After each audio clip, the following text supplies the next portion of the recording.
Staring at the Rude Boys. Descendants. Played a little bit of Descendants.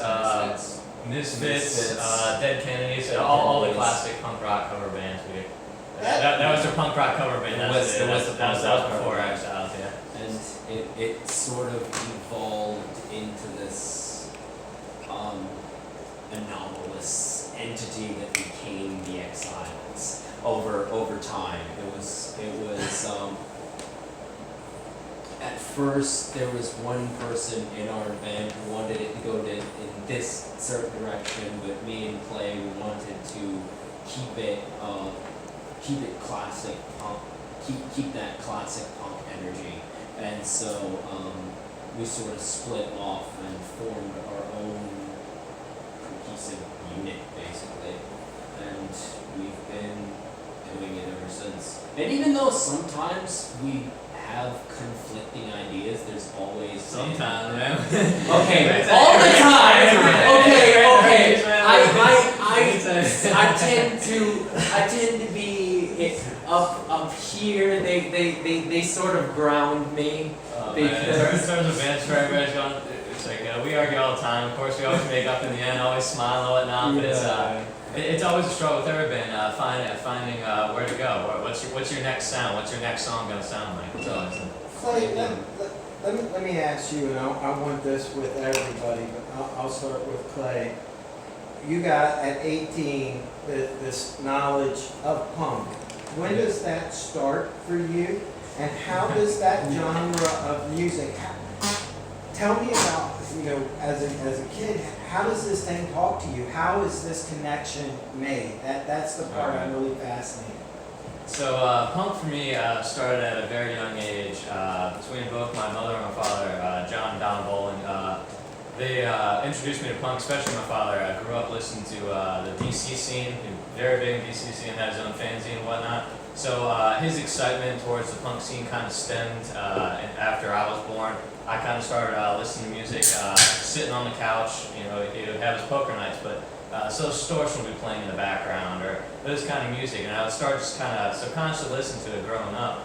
And I started to enjoy the music. Pretty soon, the top 40 stuff, all that shit on the radio, can't listen to anymore. It's like only punk for some reason. And from there, the fast kind of aggression became kind of almost like an anthem as my teenage years. For some reason, like, as much as you deny as a teenager growing up and being, I'm not that hateful teenager that everybody says. It's like, of course you are. It's like you have your hateful angst, whatever your bouts of aggression. So you find something exactly, and no matter how idyllic your experiences are, you're gonna have to find something to rail against. Exactly. Rage Against the Machine. Rage Against the Machine, exactly. So punk kind of came like an outlet of being able to express my high school frustrations. Name a couple of your favorite punk bands. Right now, the ones that most. Right now, two off my head: Dag Nasty and Pegboy. Dag Nasty, the whole big influence of DC scene, and then Pegboy, John Haggerty, the Naked Ray Gun, those big guitarists. I always liked the guitar sounds. So that kind of drove me towards, in terms of guitar sound, that's why I kind of followed Pegboy. But riff style wise, I like the whole Dag Nasty scene kind of sound. Well, I have a pretty similar story to Clay, but I think kind of a little bit of different direction. For me, I'm more of I prefer a little more melodic punk, something a little more upbeat, so that when I was going through my angsty years, I wanted something to kind of draw me out of that. They're still going there? You're still going through your When I'm currently going through my angsty years. I want something to draw me out of that a little more than, fuel that rage. So I listen to something maybe more along the lines of the Bouncing Souls, where it's a little more upbeat and, enjoying yourself rather than being angry at the world around you. And I guess punk is something I've, again, grown up listening to when I was in the womb instead of, parents listening to Beethoven and all this classical music, again, Black Flag or Minor Threat, Right. Playing through speakers. So it's just something, and then my dad did a magazine when he was in his teen years, and it's just been something I've grown up around, been involved with. So. How about you, Logan? How's punk come into your life? So punk came into my life through my friends listening to it, because I come from a very conservative family. They're cool and all. They're into very different music than I am. And it kind of came up through when I first went into high school. I was getting into like faster rock and stuff, I guess. And then like I was also learning more about the world, like politically. My political views are also very intertwined with similar views in the punk community, I guess. Like one of my favorite bands is Crass, and just like their lyrics really spoke to me. Cause I just wasn't hearing that view of the world of, this stuff's fucked up, but we also need to rise above, like Black Flag is another one of my favorite punk bands. But just kind of that whole like rebellious against the status quo system for like a reason, was my main draw to punk. But yeah, I really like Crass, Black Flag. Joyce Manor is really good. Their old stuff, Social Distortion. But yeah, I just got into punk from all my friends were listening to this stuff, and then I learned through it through them. It was kind of like this journey of discovering new music and just, oh, this is a cool album, this really speaks to me, and then finding more stuff that relates to that stuff that inspired that album, and it's been a whole pretty big journey for me, and that's what I love about it. Yeah, absolutely. All right.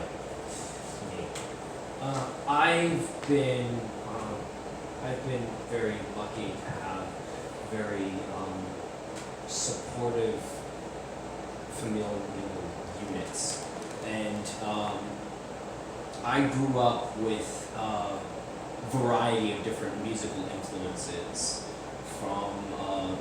from Bowie to Dead Kennedys to there's so many. I can't think of them at the moment, but so like rap, spoken word.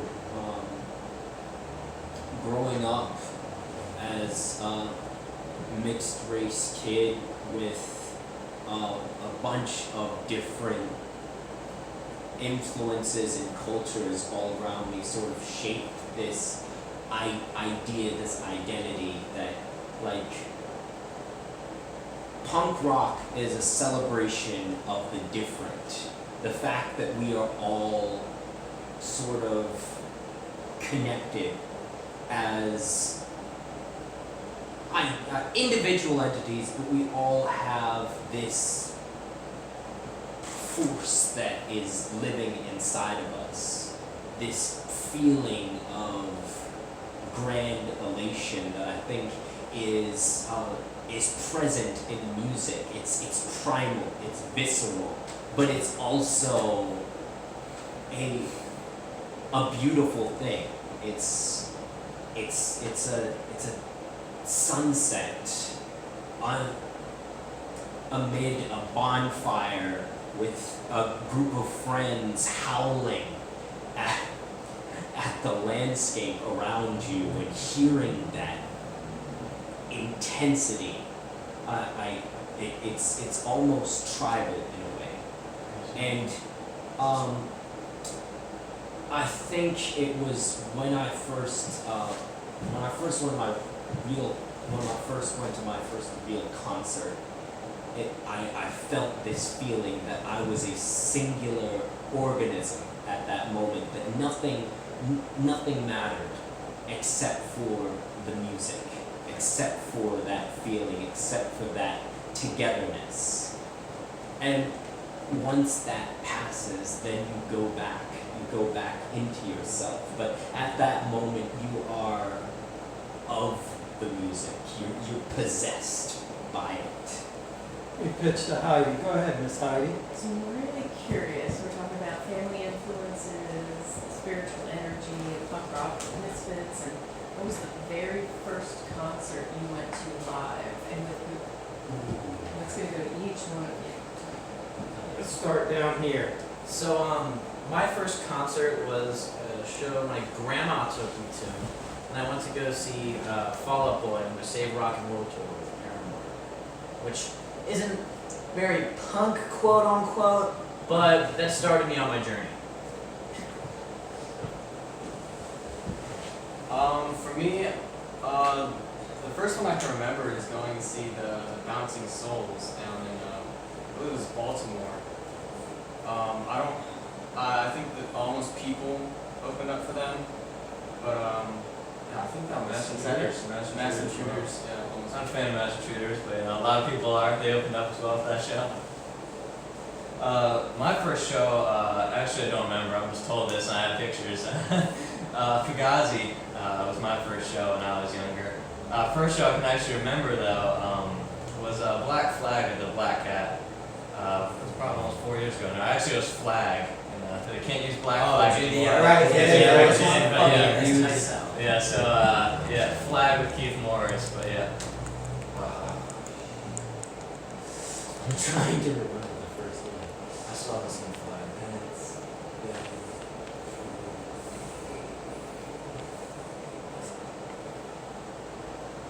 My memory's awful.